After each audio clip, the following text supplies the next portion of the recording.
Next question ہے، دعا کی قبولیت کے لیے اگر رونا نہ آئے تو جان بوجھ کر رونے والی شکل بنانا سنت ہے؟ یہ بزرگوں کی سنت ہے، یہ ہمیں کہیں تعلیم نہیں دی گئی ہے. یہ یعنی صوفیاء کے ہاں پایا جاتا ہے کہ اگر آپ کو رونا نہ آئے تو آپ جان بوجھ کے رونے والی شکل بنا لیں. اور اگرچہ اللہ کو تو معلوم ہے ہمارے دل کی حالت کیا ہے، اس کے سامنے کیا آپ نے، چونکہ یہ لوگ شکلوں سے ہی دھوکہ دے رہے ہوتے ہیں نا، فریب کر رہے ہوتے ہیں نا یہ، لیکن وہ اس کی تعویل کرتے ہیں. وہ کہتے ہیں کہ جی چونکہ رونے والے لوگ ہیں وہ اللہ کو بڑے پسند ہیں تو آپ ان جیسی شکل ہی بنا لیں، ٹھیک ہے نا.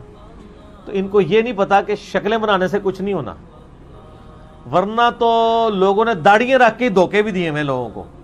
انہوں نے بھی سنت سمجھ کے داڑھی رکھی ہوئی ہے اور لوگوں کو دھوکہ دینے کے لیے داڑیاں رکھی ہوئی ہیں. وہ یعنی دھوکہ بازوں نے داڑیاں رکھ لی ہوئی ہیں. تو میں اس میں پہلے تو عرض کروں گا، صحیح مسلم میں حدیث ہے کہ نبی صلی اللہ علیہ وآلہ وسلم نے فرمایا اللہ تعالیٰ تمہاری شکلوں اور مال کو نہیں دیکھتا، دلوں اور اعمال کو دیکھتا ہے.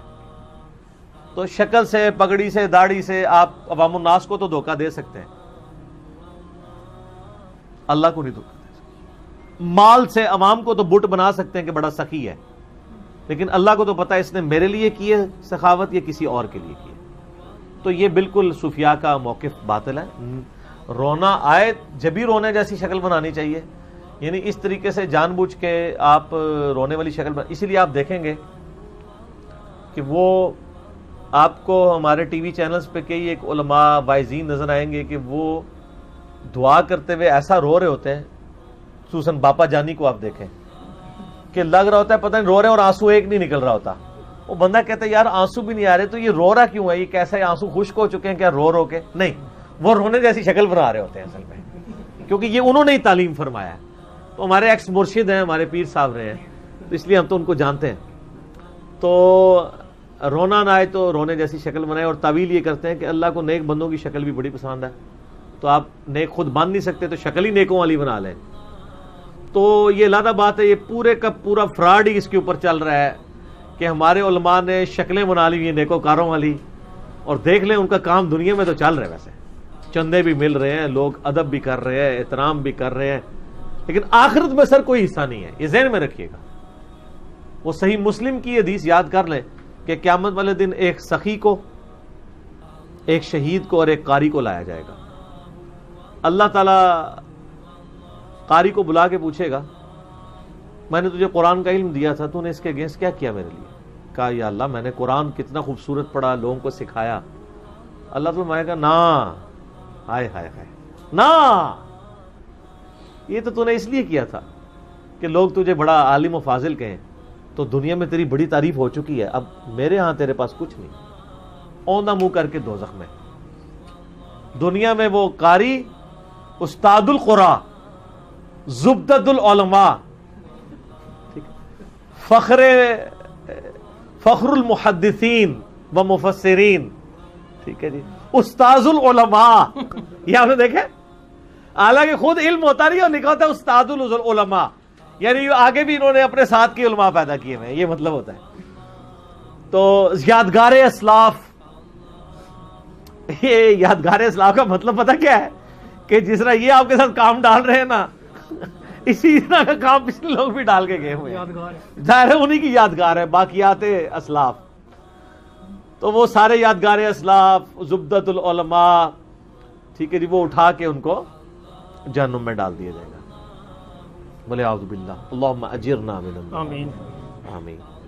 پھر اللہ تعالیٰ ایک سخی کو بلائے گا، ہاں بھی تجھے اتنا مال دیا تھا تو نے میرے لیے، اس نے کہے گا یا اللہ میں نے اتنا کچھ خیرات کیا، اتنا کچھ خیرات کیا، تجھے تو معلوم ہے، بلکہ میں اگر اس کی انجینئرنگ کروں تو یا اللہ میں نے مسجد بنوائی تو مسجد کے باہر لکھوایا بھی کہ میں نے اس مسجد میں اتنا چندہ دیا. یا اللہ کئی مسجدیں جس کے ٹوٹی خانوں پہ میرا نام بھی لکھا ہوا ہے، پھر بھی تمہیں یقین نہیں آتا کہ میں تیری رائے جتنا کچھ خرچ کیتا ہے. میرے تو اتنے دسترخوان چلتے تھے. اللہ تعالیٰ فرمائے گا یہ اس لیے تھا کہ تاکہ تم دنیا میں اپنی تعریف کرواؤ کہ یہ بڑا سخی ہے. تو دیکھو تمہیں اجر مل چکا ہے، اب میرے ہاں تمہارے لیے کوئی اجر نہیں. اوندہ منہ کر کے دوزخ میں. پھر ایک شہید آئے گا. سر شہید سے بڑا مرتبہ کسی کا ہو سکتا ہے؟ نہیں. انبیاء کے بعد شہداء کا ذکر ہے، صدیقین کے بعد.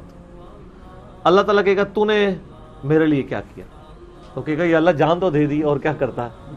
ہائے ہائے ہائے ہائے.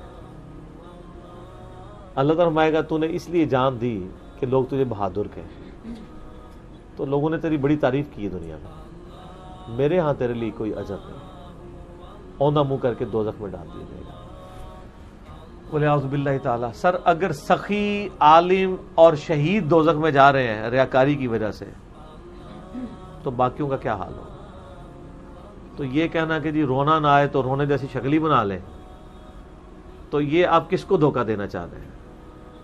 عوام کو ہی نا. پھر ویڈیو بھی بنا رہے ہوتے ہیں. میں کہتا ہوں جی آپ دعا کروا رہے ہیں رو رو کے، اور آپ کے منہ کے اوپر مسلسل کیمرہ رکھا ہوا ہے، اور آپ 5 وقت نماز پڑھنے آتے ہیں، 5 دفعہ آپ کو کیمرے میں نماز پڑھتے ہوئے دکھایا جاتا ہے.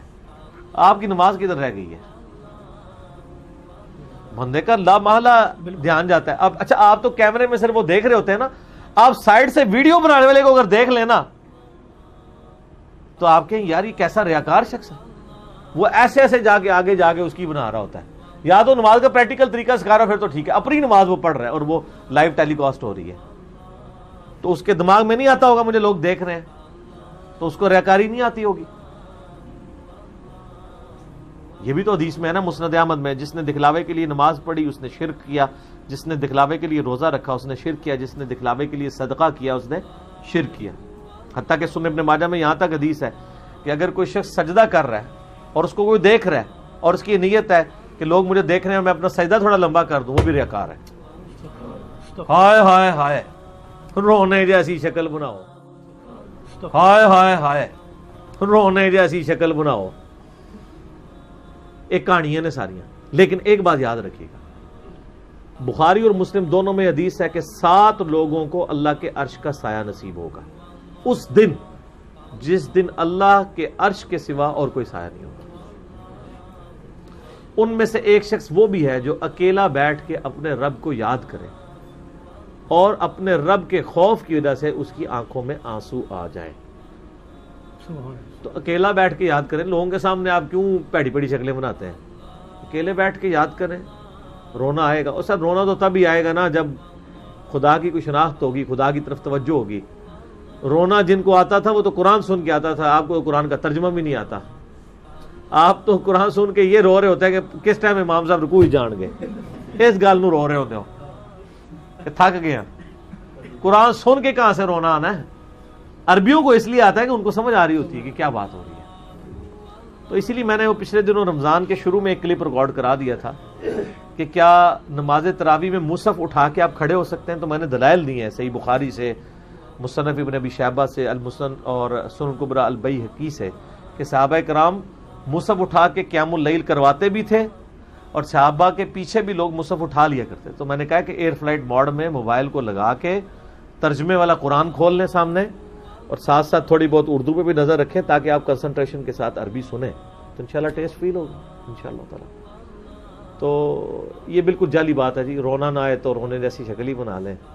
تو چونکہ انہوں نے باقی پوری قوم کو اسی طریقے سے کہانی کرائی ہوئی ہے کہ اگر نیک نہیں ہے تو نیکو جیسی شکل ہی بنا لیں.